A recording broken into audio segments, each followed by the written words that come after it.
the #1 pop icon ever, besides Madonna, but like ever, Stephanie Shamira.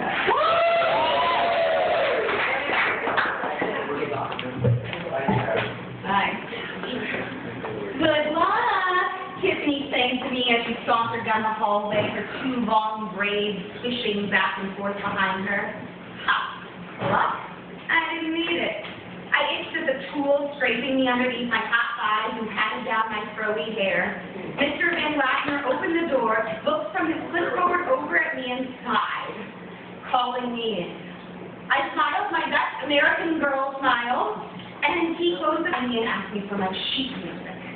Oh, I don't have sheet music, I said, and I put down my red boombox. He stiffened in his chair. Rivera, the instructions were very clear. You were to bring sheet music from an American musical. Oh no, Mr. Van Wagner, I said, my chest fluffing out. I could practically feel Michael in the room with me, putting his spangly gloved hand on my shoulder, urging me forward. Please, just let me show you.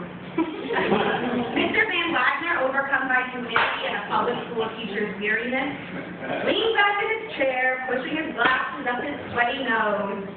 Fine, you've got 2 minutes. I clicked the play button.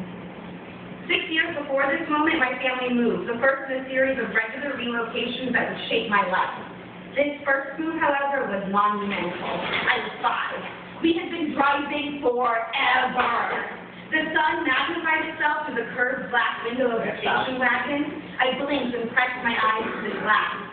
Spindly trees anchored by strings and braces like little wooden polio victims lined the road.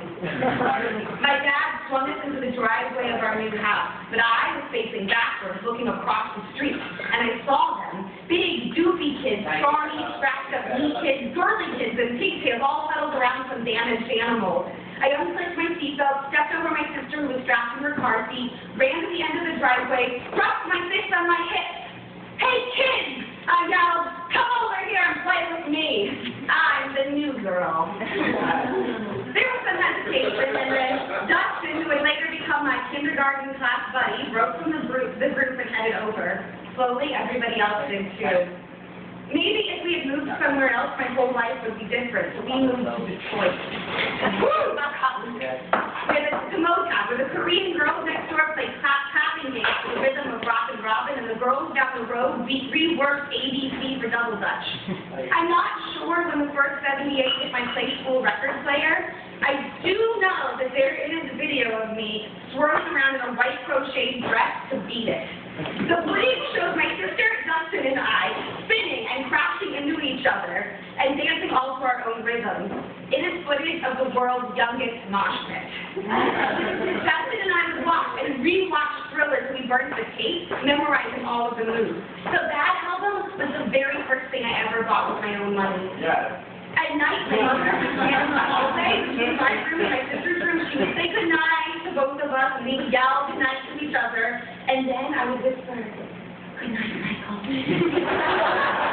Fingers itching underneath my pillow, grabbing the thin cardboard edges of the album. There was a poster on my 5th grade classroom wall of Garfield. He had books all tied over his body, and the caption read, I'm learning through osmosis. I buried my head into the pillow each night and pictured him, my love, my future husband, my touring partner, co-superstar, lounging in his black leather as if it were the most comfortable outfit in the whole world. I was going to absorb Michael Jackson's talent through osmosis. Every time my family moved, the place came with new social rules, shifting value systems. So Michael Jackson served as my moral compass. Laugh all you want. But growing up, Michael Jackson meant sometimes knowing the better person is the one who's walking away from the fight. Showing how healthy and strong is your fight, it doesn't matter as strong as the person. And when the man in the mirror told me about the me to make that change, I knew that I could. And I was eternally mad at Billie Jean for being so unreasonable. In 1991, here I used to be in middle school. We moved south, all the way down South Georgia. Well, I carefully picked out my first day outfit, bright red pleated shorts, perfectly matched to my red and white striped shirt and red shoes. I hovered near a group of adults. I wanted to city bus to stop there too, thinking they must all be on their way to work. Look at how hairy her legs are. I looked down. My legs were soft and furry, but so what? Just then the yellow school bus pulled up and I couldn't believe it. They all got off. As I climbed in behind them, I noticed their sun-kissed calves. Not only were there no bruises or scabs, but they were hairless. I didn't even know before that morning that shaving my legs was something I was going to do ever in my life. Fast forward, I am not making any friends, so I joined every sport and club I can maneuver my way into. Soccer, creative writing club, gymnastics, softball, cotillion, where all the girls have hairless legs and wear heels, and most especially chorus. So, when sweaty Mr. Van Wagner announces, we are starting a performance chorus for the audition, you will sing and dance. You can find the details on the walls on the office. Like stage whisper from my spot back to the right. Mr. Van Wagner wiped his forehead with his handkerchief and glares at me. I glare back. This is the moment I have been waiting for. I know exactly what I need to do. I get my mom to drive me to the seedy part of town to karaoke supply guy. And I spend every evening in my room in front of my mirror and my sister practicing. Because if I'm going to get into performance chorus, I can't rely on Michael alone. So I read choreographed Beat It, systematically picking up the crotch strap and adding a lot of literal dance moves. They told him, don't you ever come around here. I want to see your face, you better disappear. There's eyes in their eyes, and their words are very clear, so beat it. Just beat it. Wagner leapt out of his plastic chair and slammed the tape off. Get out, he bellowed.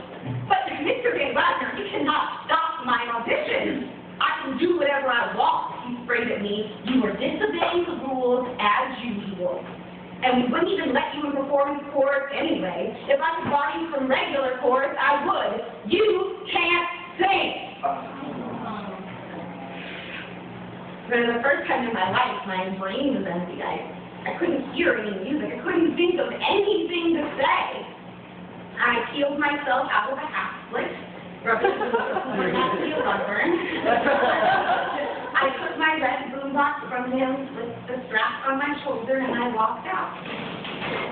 On the way home, I sat up front near the bus driver and leaned my head against the window, which was cased in red Georgia clay. I kept pretending to sneeze so no one would notice me wiping the tears off my cheeks. No matter where I had been before, I hadn't been alone. I had always had Michael. And now all I had was a screwed up karaoke tape. My mom was sitting on the porch with my sister when I climbed the hill to our house. All the other moms on the porch were sipping sweet tea. But my mom had her A&W root beer and she was eating 3 raspberries. Hey, sweet tea, how was the audition?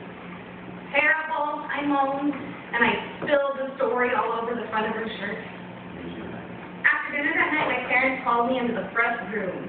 They were sitting on the couch together.